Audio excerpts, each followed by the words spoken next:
Vehicle inspection report. We can do our inspection report after our post trips or after we drop a trailer. Driver services, some training, pro treads, which we can't access this on here anyway. The website for drivers, newsletters, which, I mean, they're constantly sending out newsletters. I mean, they got a crap load of them in there. CSA score, driver survey, video library, which again doesn't work.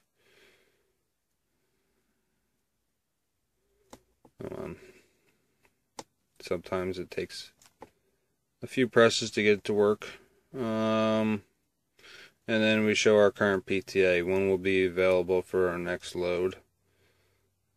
Then we got the main menu here. Don't use this, don't use that navigation. This one here is nice because I can adjust the screen brightness, or I can adjust the volume if I need to, but I always leave it all the way up so I can hear if it goes off.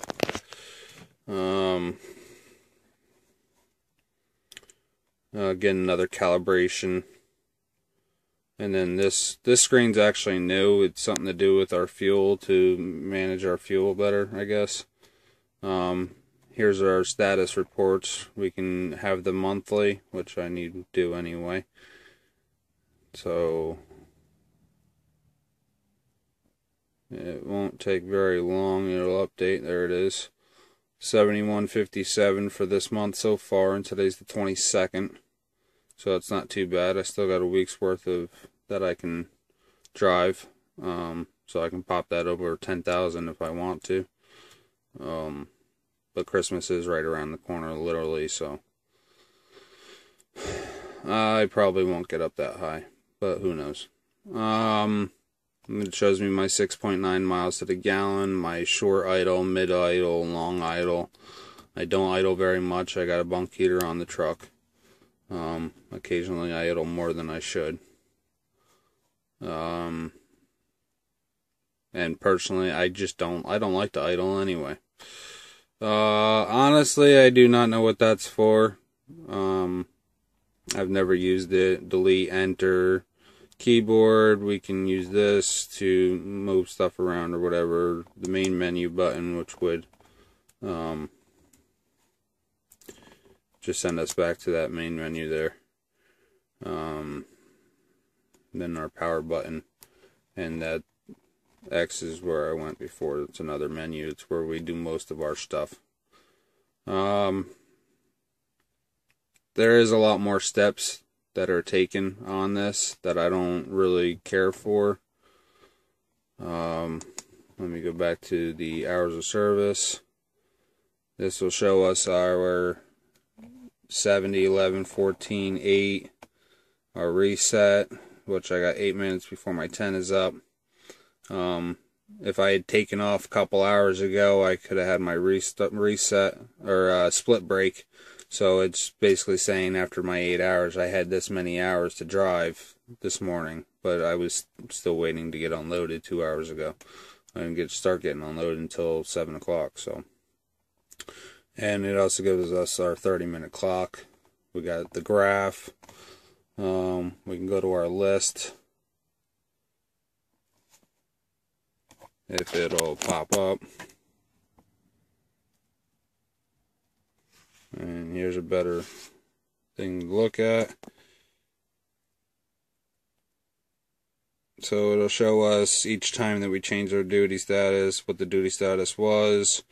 This is all I did last night coming from the house. Technically I wasn't supposed to go home, but I had plenty of time on this load to go home for a little extended 10-hour break. So that's pretty much it. Once our day's done, we can, or once the next day comes up, we can certify our logs, send them in so that they can go into the system completely, but we can't do it until we're on duty. We got our add duty status, which is pretty much for everything that we change. And then we got our trip info. The only time we use our trip info is for a if we're doing a drop and hook or we're doing a pre-trip, which in 7 minutes or so I'll be doing this. That's pretty much it. So that's that.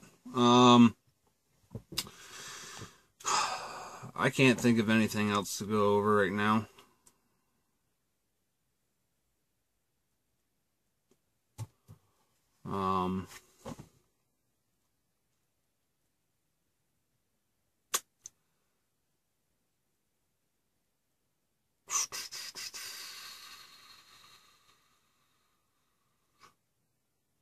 I did just find out that we weren't able to get truck washes before unless we had it cleared through maintenance department or whatever. They did just change it so that we can get a truck wash every 28 days, 4 weeks, at a Blue Beacon. Regular truck wash, we can get the truck and trailer. And an undercarriage salt away wash, just during the winter time. I think it was like from November to May or April or something like that, that we can get the undercarriage done. But now we can get the tractor and trailer washed every 28 days, so that's really cool. We weren't able to do it before. We were only able to get the tractor done at the terminals, and I know one of the terminals would come out to make sure you actually needed a wash before they came out to pull your truck in. And then the other terminal, I'm sure it was the same way. If your truck was spotless, obviously they weren't going to sit there and spend the time on it to wash it. But I know the one terminal that I'm at of Shippensburg, it's extremely slow. And 9 times out of 10, you look inside the window and see a guy sitting on a stool, just sitting there bullshitting or whatever. Anyway, so that's that. If you guys got any questions, let me know. I'll try to do another video soon. Just trying to get through all the training and everything like that and get myself into a good routine before I actually start pushing out videos. And I really don't want to do videos. I know other YouTubers out there have done videos with their trainees and stuff like that, but that's their time. That's the time that they need to learn stuff. And I just don't feel that it's right to get into their time when they need me to concentrate on them and to make them feel embarrassed or anything like that while on my truck. So I just keep I'm going to keep video making to either time off when I'm at home or something, or after a student is off my truck. So anyway, wish everybody a happy holidays, Merry Christmas, Happy New Year, whatever you celebrate. Pretty sure everybody celebrates New Year, so I pretty much celebrate it sitting behind the wheel. So anyway, everybody be safe, have a good day, have a good week, have a good month, have a good year, so forth, so on. Have a good life. Drive safe, be safe, and we'll catch you guys next time. See you later.